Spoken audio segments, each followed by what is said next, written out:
avec C'est notre moment. Dites oui aux actualités dans votre journal TV.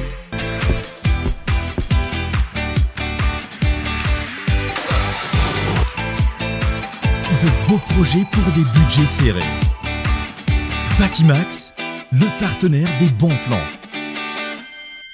Batimax, la qualité au meilleur prix. Manulcianoni Vovò.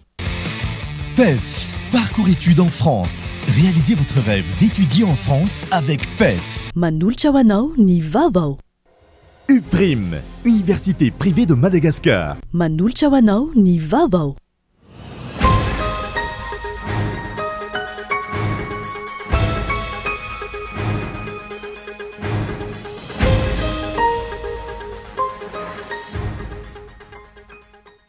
Iarany antsojay sotasoto ireo mpandrara mpiara-miombonantoka sy mpampiasa vola eto Madagasikara amin'izao fotoana izao raha tsy ilaza fa tsy nisehatra ny fahasalamana anka tsy tamany intsony ny ankamaroany. Mpianatra amin'ny politeknika vodivorona misy safito zandaray androany no naratra vokatry ny fifandonana teo amin'ireo mpianatra sy ireo mpitandro ny filaminana tonga teny an-toerana. Ireo mpianatra izay tsy manaiky intsony ny fahatapahan-jiro lavareny. Tafapetraka ireo mpanolo-tsain'ny tanàna teny amin'ny prefektura n'Antananarivo androany ny taratasy fangatahana lalana mikasika ilay hetsika Leo de Lestazy ataony alakamisy 10 septambra izao. Ankola fikery maro amin'izao fotoana no miray feo manohana ny vahoaka ao amin'ny nosy Sakaty ary milaza fa tsy hanaiky hatramin'ny farany barofom-pitondrana atao any an-toerana. Anvelany mipoaka ny hejo-bahoaka sy fidinana an-dalambe ny vaivay tany Filipina noho ny atezeram-bahoaka izay manohitra ny kolokolo sy ny fitantanana tsy mazava ataon'ny mpitondra fanjakana ny antsiprian'izay.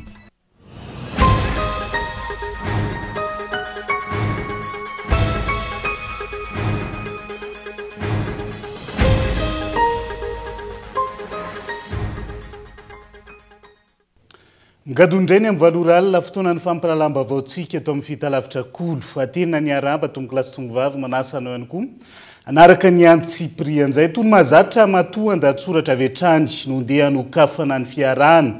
Iarany atsojay sotasoto ireo mpandraharaha mpiara-miombonantoka sy mpampiasa vola eto Madagasikara amin'izao fotoana izao raha tsy ilaza fa tsy niasehatra ny fahasalamana anka tsy tamany intsony ny ankamaroany. Toa mitaza-potsiny ankilan'izay mpitondra izay mitety firenena maro amin'izao fotoana izao isitona mpiara-miombonantoka sy mpampiasa vola ho avy eto Madagasikara. Matoa andatsoratra. Ilainy vahoaka malagasy amin'izao fahasahiranana mianjady sy falafosan'ny vidim-piainana izao ny fidiran'ireo mpanao asa soa. Na io avy amin'ny mpiara-miasa sy mpiara-miombonantoka samihafa na miankina na tsy miankina amin'ny fanjakana. Isan'izany ny sehatry ny fahasalamana.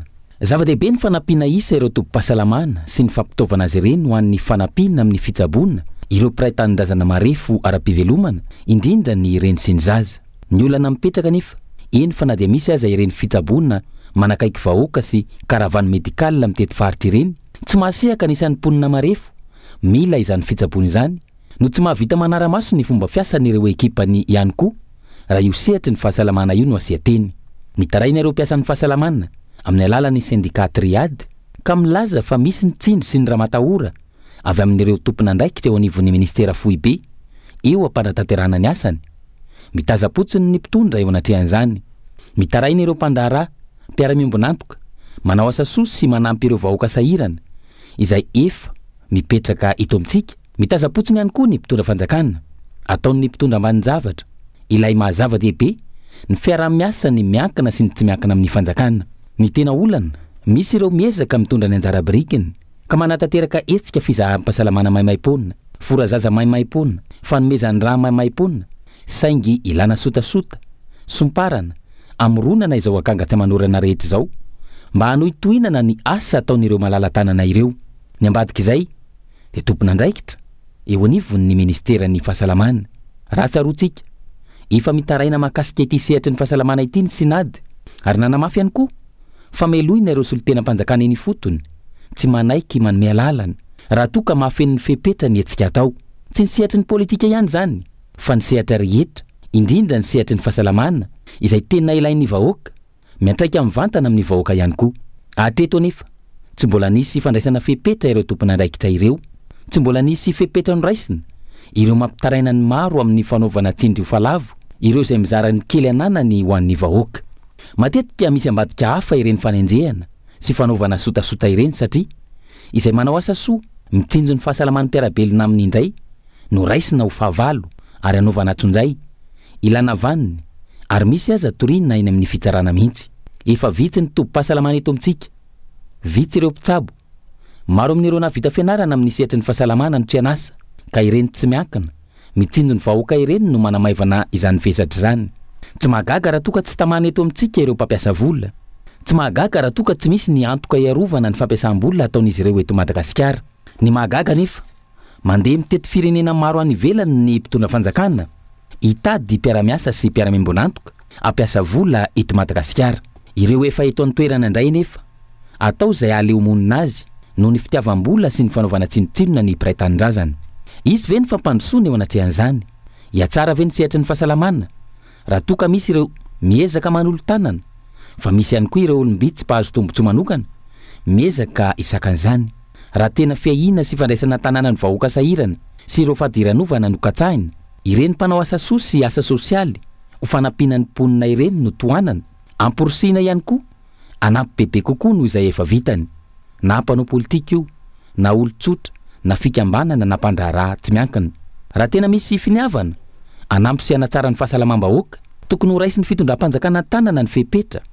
Anesorana izay tompona andraikitra eo anivon'ny ministeran'ny fahasalamam-bahoaka minimy sakana izany noho ny fitiavam-bola sy ny fikatsahana tombotsoa manokana. Miantso ny filoham-pirenena hijery manokana izany ny mpanao asa soa izay iaran'ny tsindry ankehitriny. Tokony ho tsaroana hatrany fa manana ny manam-pahaizana maro sika eto Madagasikara, afaka mandray andraikitra, manatsara ny sehatry ny fahasalamana, ary maro amin'izy ireo ny manana fomba fijery miabo, manao ny asany araka ny tokony ho izy, manaja ny fianianana nataony amin'ny mahatompona andraikitra voalohany amin'ny fahasalamam-bahoaka azy. Fepetra anatsarana ny fomba fiasa araka izany no takiana. Fanasaziana ireo izay mini manao tsindry falavo ahafahana mandray an-tanana ny fahasalamam-bahoaka izay andrenesana fitarainana maro amin'izao fotoana. Izay matoan-datsoratra ny sampana fampahalalam-baovao any Androany fa mpianatry ny politeknika vodivorona miisa 7 sy zandary iray tamin'ity Androany ity no naratra vokatry ny fifandonana teo amin'ireo mpianatra sy mpitandro ny filaminana. Efatry no maly maraina ho ireo mpianatra no tapaka ny jiro saingy tsy mbola niverina izany maraina teo ka natonga reto farany androso tamin'izay fitokonan'izay Androany. Daniela Minorso.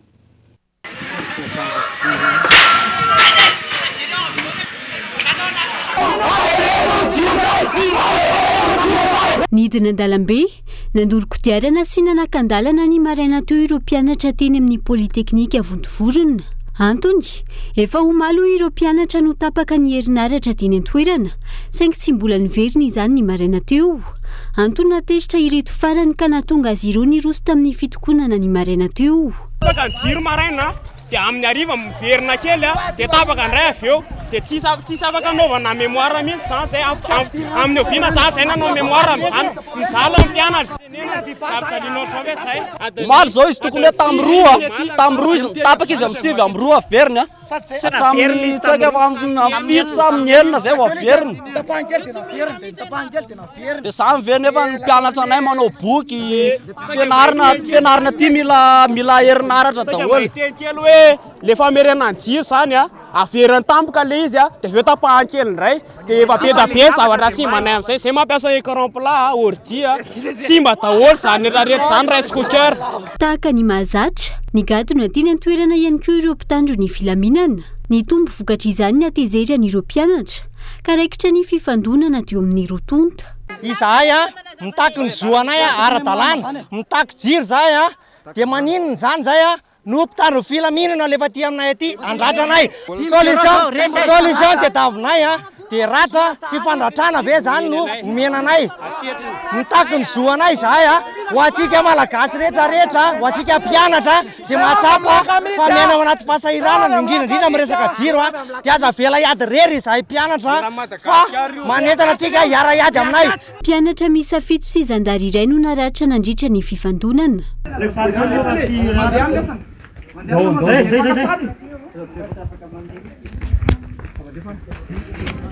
Tsy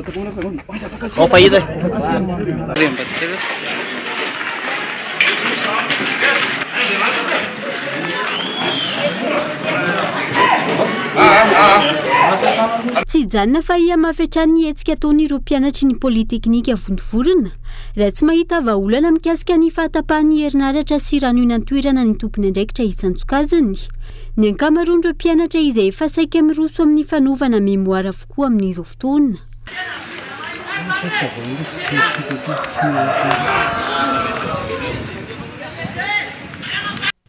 Ho hitatsika miandalana eo araka izany ny toyan'izay fitakian'ny mpianatra eny Vontovoron'izay.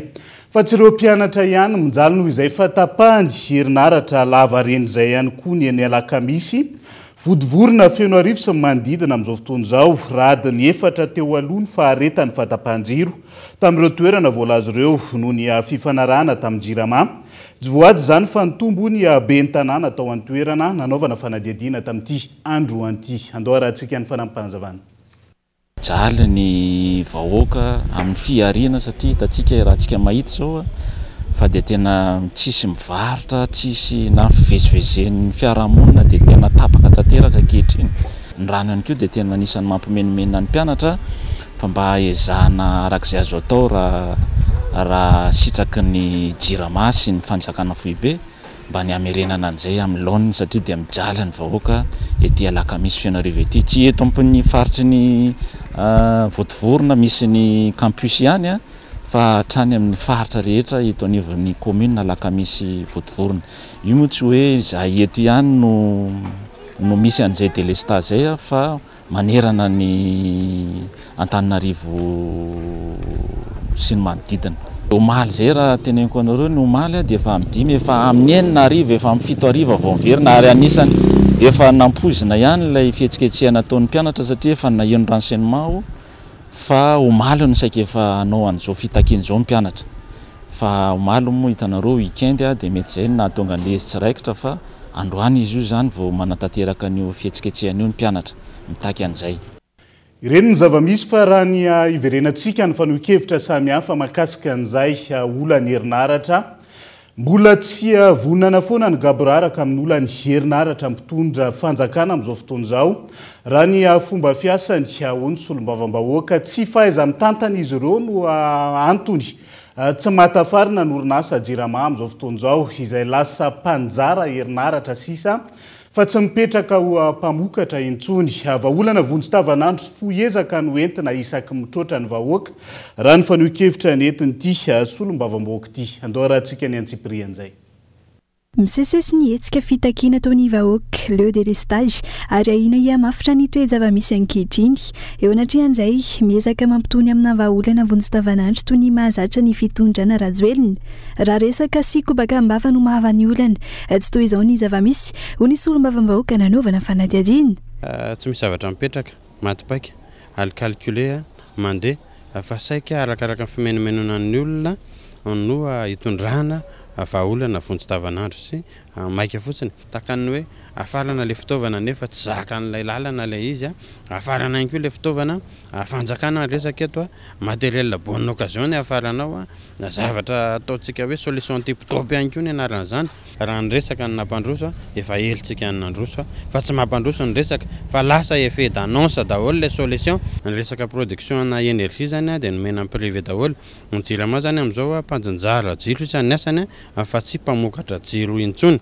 Eo ihany koa le kolikoly ao anatin'ny JIRAMA raha tsy teny fotsiny hoe raha fitaovana mamokatra ataontsika hoe 500 kilowatt ohatra zao dia nefa ny vidin'ny JIRAMA any aminazy 1000 kilowatt be dia be ny contrat tokony ho révisenao ka zay ny tenenako hoe mbola tsy vonona angamba ny fitondrana anadio ary anafoana ny gaboraraka ao anatin'ny orinasa JIRAMA io ary tena hoe jery vahaolana maharitra sy mateza ao anatin'ny JIRAMA io fa variana amin'ny fisehosehoina ivelany fotsiny.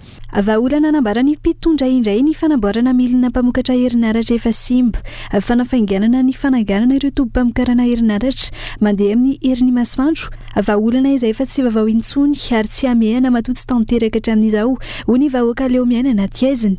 Toy ny filazana fampiakarina eto Antananarivo ireo milina mokatra 105 megawatt avy any Toamasina. Inefatra rakely indrindra no nampanantenaina ny fametrahana io 105 megawatt io eny Ambohimanambola hatramin'ny herintaona no nanehoana izany ary nofoazina indray ny 7 septambra teo fa ho taterina eto Antananarivo. Fa androany efa niova indray ny fepitaonana nampanantenaina herinandro vitsy lasa izay. Ho an'ny solombavam-bahoaka, ny kolokolo sy ny tombotsoa manokana no hitantanana ny orinasa JIRAMA ka antony tsy mahavany olana. Rehefa mieritreritra ny amahany io dia tena investissement ihany mahavany eo. Raha mijerytsika ny ligne budgétaire atsika, ohatra hoe mampiasa vola be mihitsy ny fanjakana hividianana 0 kilowatt par an izay alefa ao amin'ny JIRAMA omenan'ireo privé izay efa mitsetitra amin'ny volam-panjakana ary mahazo tombony ary misy kopaka isasahana ao anatin'izany ireo dia alefa an'ilay vola dia very fotsiny kabararaka any ary izay olona manao kitotoana manao kolokolo ao anatin'izany tsy hananana antra fa tonga dia tsy pihana avy hatrany mihitsy ary arahana hatramin'ny farany ny fitsarana fa tsisy avela kabararaka izany. Raha vonona amin'izany ny fanjakana mihitsy ho azy mpanao kolokolo mihitsy ho azy ireo mpivilavila rehetrarehetra ireo fa ilay izy moa efa mivilavila hatrany ambony ilay izy dia mivilavila tanteraka te ambany ihany koa. Fanapahan-kevitra anjamba no resy ny fitondrana raha ny faneho-kevitra trany. Tsy misy fanjiniana fa miankina amin'ny hetsika ataon'ny vahoaka sy ny feo amin'ny tambazotra serasera Facebook. Antitra ny foto-dravitra samy mpampianarana sy ny toeram-ponena n'ireo mpianatra eny amin'ny polyteknika Vodivorona na misy aza ny fanamboarana ataon'ireo tompon'andraikitra alasa faizany ireo mpianatra androany. Efa maro izay fampanantenana natao hanamboarana sy hanatsarana ny vodi-dravitrasa eny amin'ny toeran'izay saingy nijanona ho fampanantenana bokady toy ilay Château d'eau ho ny fanazavana nentin'izy ireo tamin'ity androan'ity. Efa ntaonany maro no tsy nisy fanamboarana sy fanatsarana ireo foto-dravitrasa mpampianarana sy ny toeram-ponenan'ireo mpianatra eny amin'ny polyteknika Vodivorona. Antony mahantitra ny foto-dravitrasa eny an-toerana amin'izao fotoana. Miaina miaraka amin'ny lotony ankamaroany ireo mpianatra. Raha tsy laza fa tsy ny eo amin'ny bloc 8. Foto-dravitrasa ao aminay moa zany araka ny efa nitenen'ireo mpitondra rehetra aty aminay dia lasa fanampanantenana pokaty ho anay fotsiny ilay izy satria misy ilay izy ataon'zareo dia tsy ataon'zareo hatramin'ny farany fa ataon'zareo alasa fay dia tsisy suivi mihitsy zany ny asa ataon'zareo. Ataoko ohatra fotsiny zao toy ilay Château d'eau tsy hoe anaovana inona anaovana inona apetraka fotsiny ilay izy dia tsy hita hoe atao inona ilay izy na atao inona. Dia eo koa fampanantenana natao taminay tamin'ny resaka WC sy douche hatramin'izao ilay izy mbola tsisy valiny foana efa ela ilay izy nitaky hatramin'izao bloc 8 izay malaza ao aminay mbola tsisy vahaolana ihany hatramin'izao mbola misotro rano tay ihany. Misotro rano maloto, misotro rano ny bloc 8 zay le vahaolana nosaraina tamin'izay moa manao Château d'eau le bloc 8 fa mbola tsisy Château d'eau tsy vita hatramin'izao dia ny rano bloc 8 zao mbola maloto maimbo tay ny rano bloc 8 amin'izao satria nitambatra ny tuyau sy le évacuation le rano dia lasa rano tay le izy dia misotro izay navoakana ihany zay tompoko. Ankoatra ny fanterany foto-dravitrasa eny amin'ny polyteknika Vodivorona, manjaka ihany koa ny tsy fandriampahalemana toy ny ala-potry. Ny tena problème ny aty amin'ny campus koa tsy ampy ny sécurité aty satria tena mijaly zao misy mangalatra isan-kerinandro ny varavarana ny varavaram-pianarana varavaran'ny douche varavara WC misy mangalatra tena manimba anay le izy nefany reny mba fananana iombonana zay tsy manambola anaovana anazy dia mangataka antso aby zay hoe mba tokony mba jerena resaka sécurité aty amin'ny domaine any université. Zay tsy mila procédure fa to dia asany ilainay tsisy hoe tonga ety nareo dia hoe misy procédure indray fa to dia asany ilainay. Zay mila asa mivantana fa tsy fampanantenana pokaty fotsiny. Raha ny zava-misy amin'izao fotoana tetika asa tsy maika tsy mipaka any amin'ny vahoaka malagasy no mampikiropaka ny fanjakana ny fanamboarana azy amin'izao fotoana. Ireo foto-dravitrasa efa nisy ankilan'izay tsy misy fikojana tahaka ity tranga eny amin'ny polyteknika Vodivorona ity. Ankoatra ny olana herinaratra voalaza teo ambony ireny zany ny isan'ny fitakiny ny mpianatra eny amin'ny polyteknika Vodivorona amin'izao fotoana izao. Fa tonga nanatitra taratasy fangatahana lalana sy fampahafantarana ilay hetsika lieu de lestage ataony alakamisy 5 septambra ho avy zao teny amin'ny préfecture n'Antananarivo ireo mpanolotsain'ny tanàna avy amin'ny fanoherana eto amin'ny commune Antananarivo renivohitra. Ankoatr'izay nametraka fitoriana ho an'ireo mpanome baiko sy mpanatanteraka ny fisamborana tsara-dalàna ny tranga ny farany herinandro teo ihany koa izy ireo tamin'ity andro anty. Gabain Loano mitatra ny Antsiprian'izay.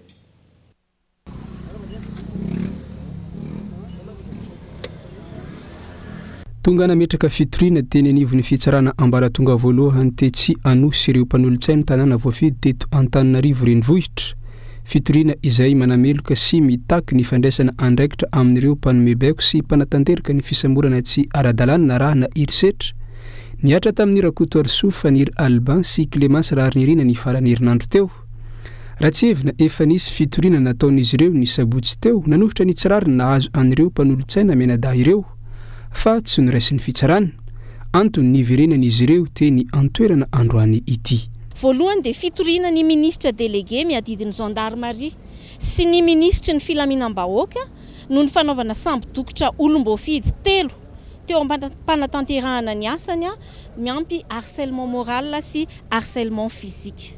Mitory koa zahay contre X ho an'ireo vatan-dehilahy maromaro gros bras tao anaty fiara laharana 220 TBN zay ny arahany rehetra nahita tamin'iny zoma iny. Mitory koa zahay contre X ireo nanome baiko sy toromarika tao anatin'izany rehetra izany.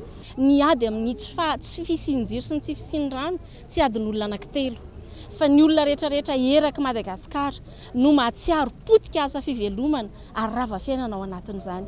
Ny vahoaka malagasy no mahatsiaro hoe impiry nomena daty no laingana na mpanantenaina fa treto tsy misy vahaolana na dia hatramintsika miteny zao azy vao tabataba teny akady kely ilafy sabotsy namehana vontovorona entina ilazana adiny malagasy rehetra ity. Zahay tsy miteny hoe andao ikorotana nandao anao inona fa tsotra be le izy.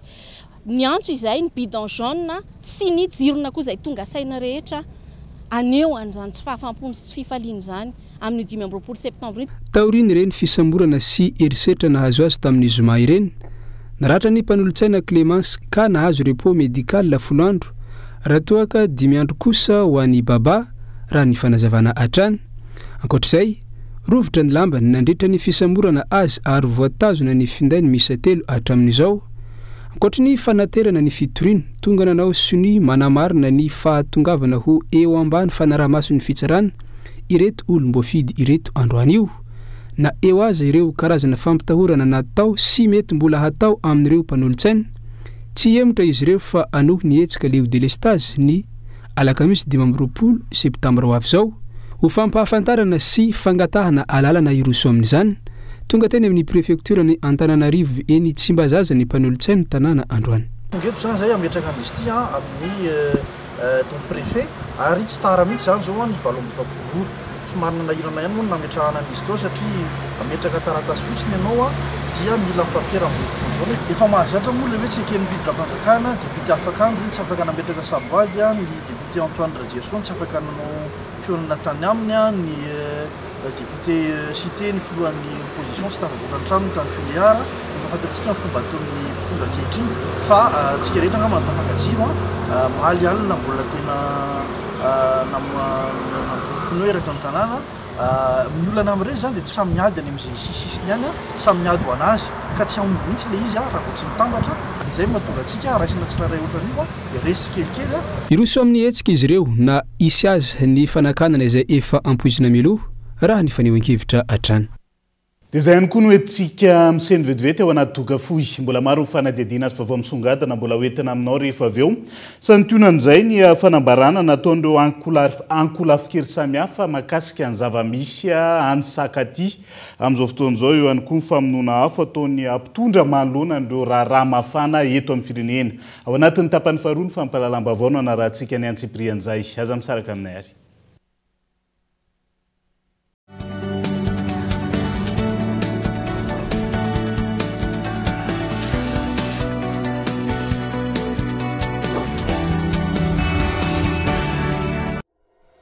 UPRIM, Université privée de Madagascar. Vous avez le bac? Bravo! Vous cherchez la meilleure université pour vous accompagner à réaliser votre rêve? Écoutez, UPRIM est là pour vous. Cadre agréable et de normes, Salle de classe spacieuse et lumineuse. Diverses activités para-universitaires. Stages et visites d'entreprise chaque année. Possibilité de bourse d'études à l'étranger. Cours de chinois mandarin gratuits. Internet illimité et haut débit. Diplôme, DTS, licence, Master 1, Master 2, reconnu par la fonction publique. 5 mentions au choix. Paramédicaux, gestion et management. Droit, commerce et marketing. Communication. N'attendez plus. Inscrivez-vous à l'UPRIM Andavamambe. Contact 034 11 215 08. Investissez dans une valeur sûre. Choisissez UPRIM. Avec la fibre de Yas, faire plaisir n'a jamais été aussi facile. Et oui, jusqu'au 30 septembre, pour l'achat d'une offre fibre home, gagne une offre fibrine en cadeau pendant 1 an. À offrir à tes proches. 1 an, 12 mois, 365 jours de fibre optique sans rien payer. Faites-leur plaisir. Connectez-les aussi dans ce vidéo Yas Store. Enfin, rentre vite, t'as compris.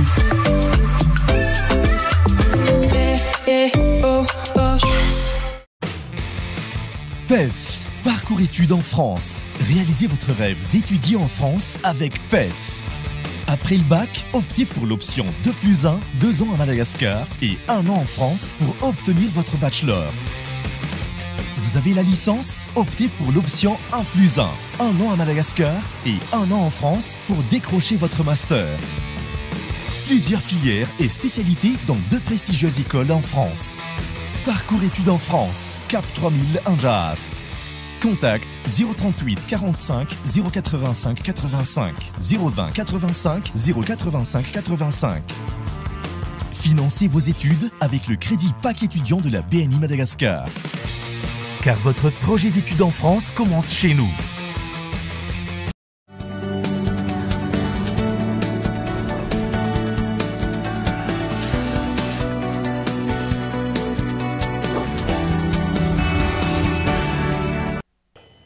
Mamena ny arabatra ny tonga lasy tongovavy tonga sondray atao anatin'ny tapany faharoa amin'ny fampalalam-bavao amin'ity alina ity. Isan'ny tarantsika izay tsy hitondra fiovana ho an'ny Madagasikara ny feonambeny firenena mikambana raha mbola mitony fahalemeny Andry Rajoelina amin'ny resaka diplomasia ho ny mpanao politika. Andrasana raha hosa ilazy Andry Rajoelina fa firenena mandala ny demokrasia Madagasikara amin'izao fotoana izao mandritra ny kabary izay ataony manoloana ny firenena mikambana ny alarobia ho avy izao. Andao rahantsika ny antsiprian'izay. A New York ny délégation Madagascar ny Andry Rajoelina amin'izao fotoana izao hiatrika ny fihaonam-be fa 80 taona ny firenena mikambana. Isan'ny teboka resahana rehefa misy ny fivorian-dehibe iresan'ny pirenena toy izany ny fahalalahana maneho hevitra. Eto Madagasikara, hery famoretana didijadona no mahazo ireo izay tsy mitovy hevitra amin'ny fanjakana. Madika tanteraka ny lalam-pandrenana sy ny zon'olombelona izany ka nampafantary ny vovonana firaisan-kina ny firenena mikambana na ny ONU ny zava-misy eto an-toerana. Andrasana araka izany raha mbola ho sailaza ihany Andry Rajoelina fa mandala ny demokrasia Madagasikara mandritra ny lahateniny alarobia izao hoy ny mpanao politika. Marina tokoa fa compte be ao anatin'ny fivoriana ohatran'izao ny image Madagasikara manoloana ny fanajana ny demokrasia. Fantatsika tsara na herin'ny famoretana ny dictature izay misy eto amin'izao fotoana izao.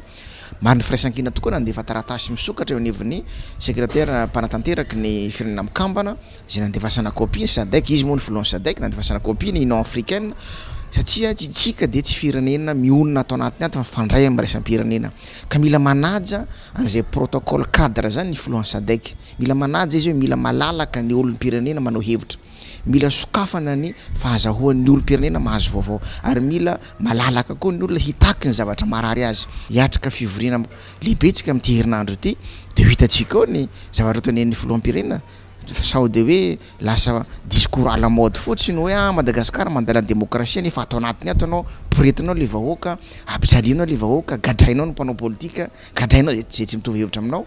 Dia hitantsika ao ny fiantraikany ireny tena manaja ny zavatra nikeny tokoa ve ny filoha amin'ny mahafilohan'ny SADC azy sa ametraka fotsiny kabary politika eo anivon'ny tribune Nations Unies izany hoe demokrasia eto Madagasikara izany. Ny fahalemen'ny diplomasia malagasy no antony tsy asahiany mpitondra mijoro amin'ny heviny eo amin'ny sehatra iraisany pirenena. Isan'izany tsy fahasahiana mitaky ny nosy malagasy sy ny fifampirarana amin'ny resaka AGOA. Ao anatin'ny fiadivana ny accord commercial eo anivon'ny AGOA Madagasikara amin'izao fotoana izao.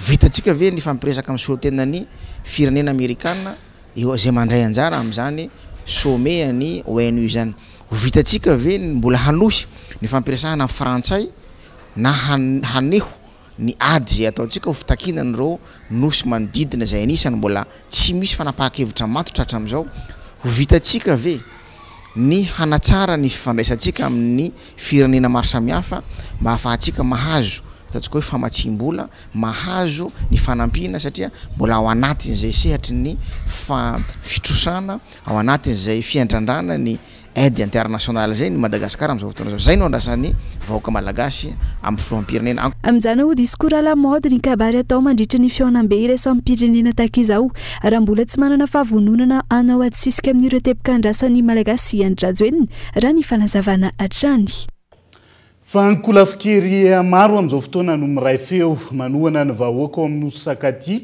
ary milaza fa tsy anaikatra amin'ny farany barofom-pitondrana atao any an-toerany hiasarotra ny toe-draharaha amin'imiroso amin'ny fanatanterahana ny hôtely Akitana 10 n'orinasa Green Madalande sy ny fanjakana hony fanambarana tamin'ity andro anty honina saina taorin'ny famohanany ampahany voalohany tamin'ny fanadihadiana lalina momba ny nosy Sakaty teto amin'ny Kolo TV omaly mikorontana sy mikoropaka ireo departemanta ministerialy isan-tokony araka ny fampitam-baovao voaray mitady ny fomba amin'ny onafo ampandrosoana ny tetikasa nivoaka tamin'ny fahanginany ihany koa ankilany ireo firaisamonim-pirenena ary nilaza fa tsy vonona ampiatra ny mangarahara ny fitondrana ankehitriny manakatam-baravarany ireo tompon'andraikitra rehetra eto Antananarivo na ny ministeran'ny fanajarinany tany io na ny ministeran'ny fizantany izay voakasiky ny tetikasa ka saina ho tanterahana ao amin'ny nosy Sakaty indraindray misy hoe ka fanapa-kevitra eo ngefa tany amin'ny taona 2024 hoe ny mpitondra teo aloha no nandray azy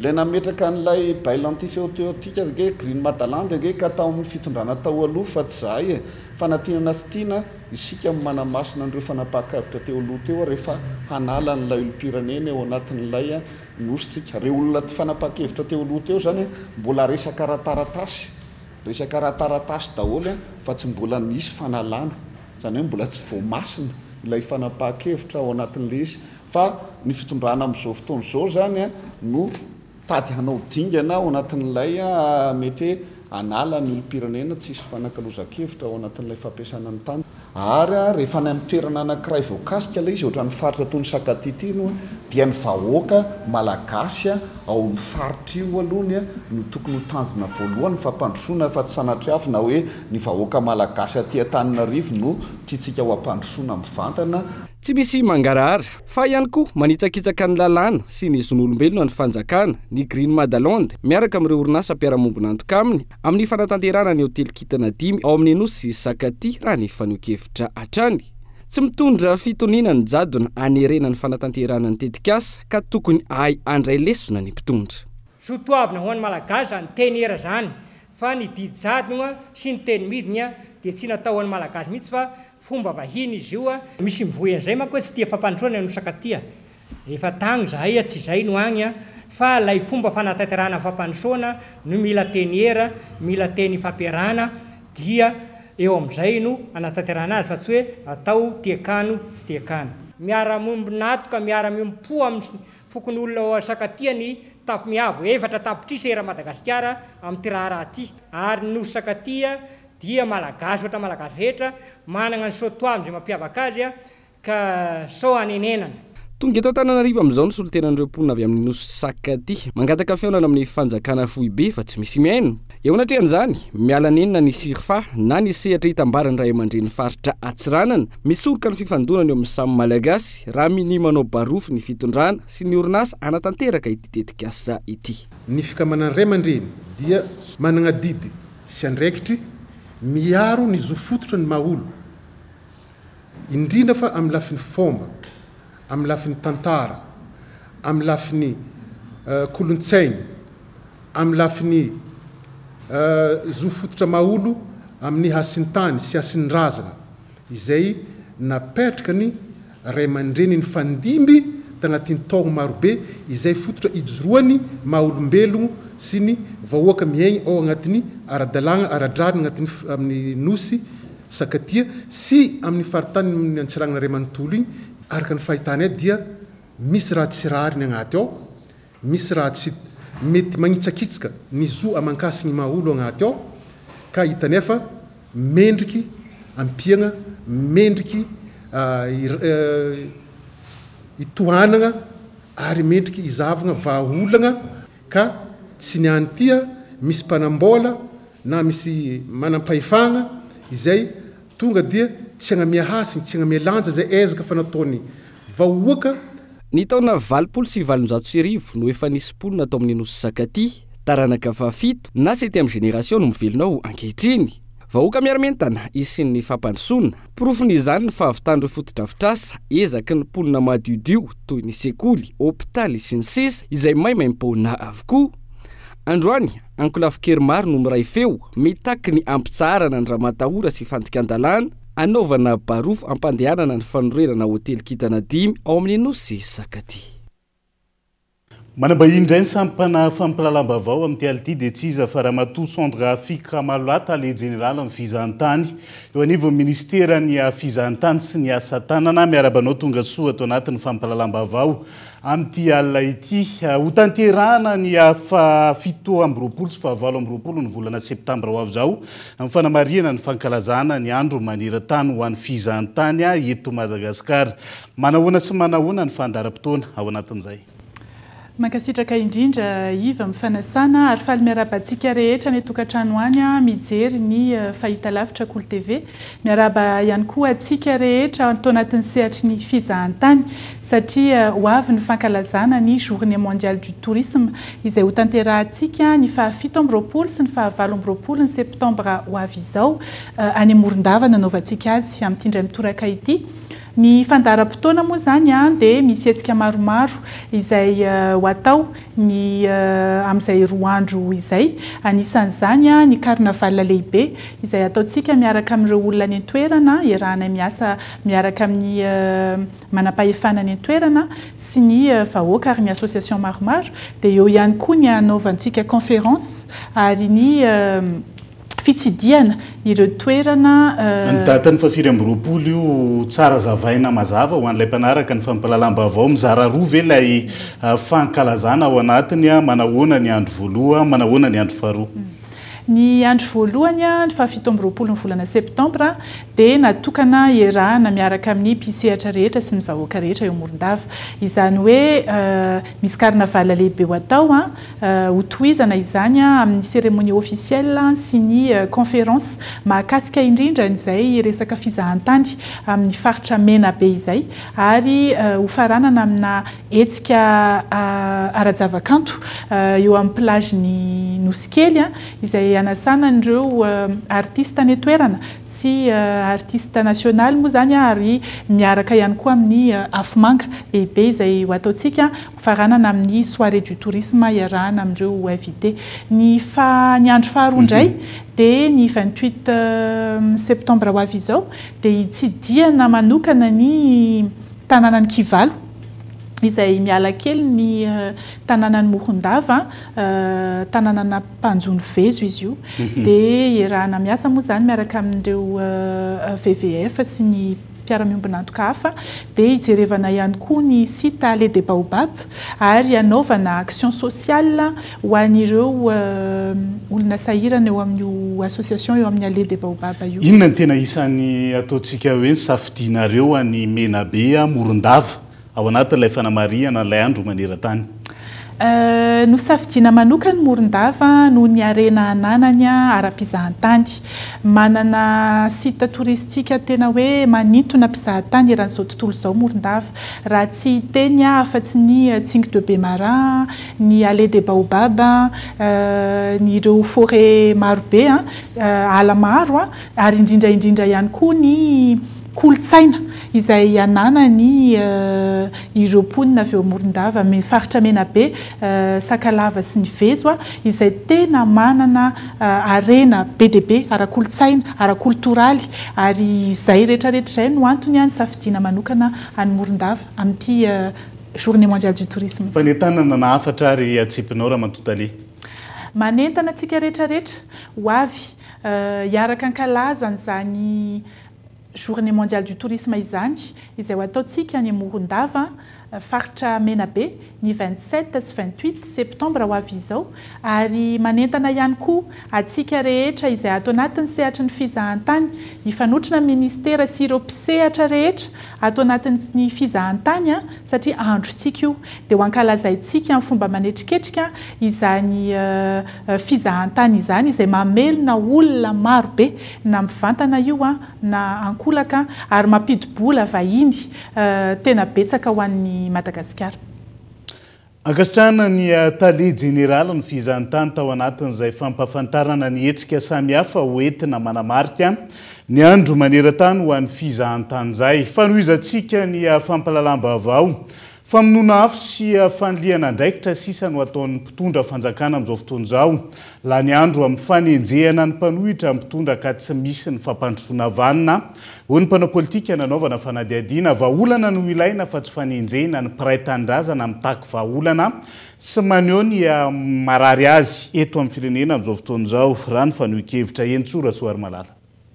Mihetsiketsika avokoa ny pomba ny fitondram-panjakana mamono afo amin'ny haino vaky-jery sy tambajotra tserasera ankehitriny manoloana ny toetra raha mihamafy eto amin'ny firenena. Lany andro amin'ny fanenjehana ny mpanohatra ny mpitondra hoy ny mpanao politika androany.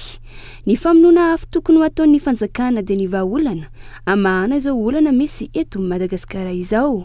Mpiaro ny mpitondra fanjakana manao ny famonoana afo hitantsika ny amin'izao ary ahilika any amin'ny mpanohatra ny fahadisoana rehetra ny tsara ho fantatra matoa ireo vahoaka ireo mikakaika tahaka an'izao misy antony izay ary tsy misy ny hoe naprisiana manokana sarotra izany hoe vahoaka manalina manatapitrizana izany no andeha hoe ho aprisiana manokana raha manoloana an'izay vahaolana ny tediavin'ny vahoaka ary ny mpitondra fanjakana ny tokony hanome vahaolana tsy misy dikany izany izany hoe famonoana afo izany raha ohatra ka ny famonoana afo tokony alefan'ny fanjakana dia ny vahaolana dia efa tsy ao anatin'izany hoe mahataitra ny vahoaka izany tsony satria efa fomba fanao ny fanjakana no manilika fomba fanao n'ity fanjakana ity no mampanantena tsy misy fomba fanao n'ity fanjakana ity no mampiorooro indrindrindrindra amin'ny fanjakana ny vahoaka no mangataka no mitaky izany famahana olana izany. Ampolo taona no intantana ny Andry Rajoelina ny firenena, tsy mbola nisy politika matipaika sy mazava netiny anarenana ny firenena. Tsy ny fampandrosoana ny firenena sy ny fijerevana ny mahasoa ny malagasy no asan'ny Andry Rajoelina sy ny ekipany, fa variana ny fitsikilovana ny asa ataon'ny mpanohitra. Efa tsy mankasitraka izao fitondrana izao intsony ny ankamaroany ny vahoaka malagasy raha ny fanohi-kevitra. Tsy politika mazava ao anatin'ny hoe fitondrana vahoaka. Ireo olana rehetra izay mianjady amin'ny mponina, mianjady amin'ny firenena mahatonga antsika mahantra tahaka an'izao. Ka eto tsy hitako hoe vahaolana hoentiny fa dia vahaolana takan'ireny hoe mizara vary sy ny sisa ireny tsy misy vahaolana hoe mety hitondra famokarana. Tsisy politika mazava, iny efa nilazaina teo, tsisy politika mazava ilay fanjakana hitadiavana vahaolana amin'ny zavatra rehetra izay miatra eto. Efa hitantsika ihany koa ny fanjakana io vao nipetraka teo dia efa tsy misy afa-tsy ny faniliana ny andraikitra. Izy mieritreritra ao anatin'izay fa hoe ho alam-bahoaka ny mpanohatra raha ohatra ka ho ahilika any amin'ny mpanohatra ny zavatra tsy mety ataon'ny iray manontolo kanefa androany hitantsika fa ny vahoaka malagasy koa dia efa misaina tsy misy afa-tsy fanampianam-bava izay no ataon'ilay fanjakana. Raha ohatra ka nahita vahaolana izy dia efa naroso teo izany rehefa hita maso metraka amin'ny fiainan'ny olona. Fa androany ny ankamaroan'ny malagasy efa mikaikaiky. Dikan'izay zany ilay fanjakana mihitsy tsy mitondra vahaolana ho an'ny fiainan'ny malagasy matoa tahaka izao ilay firenena. Tsy mbola nisy olana teto Madagasikara ka fitadiavam-bahaolana matipaika no natao sy nomeny ity fitondrana ity fa ny famonoana afo sy ny faniliana andraikitra no vain-dondra raha. Ohatra amin'izany ny Raramboy Malaza, ny Boina 777, ny fanondranana rem-pirenena Antsokosoko. Izay ihany koa no entina manakatona ny fampalalam-baovao naiza misy anao ankasitrahako ianao nanarak'izay hatramin'ny farany. Mandrapitafa ao amin'ny rapitondray ary tomboka lasy tombo vaveloma tomboka.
Trim, université privée de Madagascar. Nanolotra ho anao teo ny vaovao.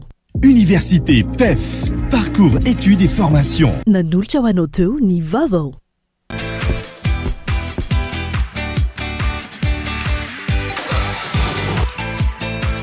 De beaux projets pour des budgets serrés. Batimax, le partenaire des bons plans. Batimax, la qualité au meilleur prix. Vous a présenté Ni vaovao. Avec Yes, c'est notre moment. Dites oui aux actualités dans votre journal TV.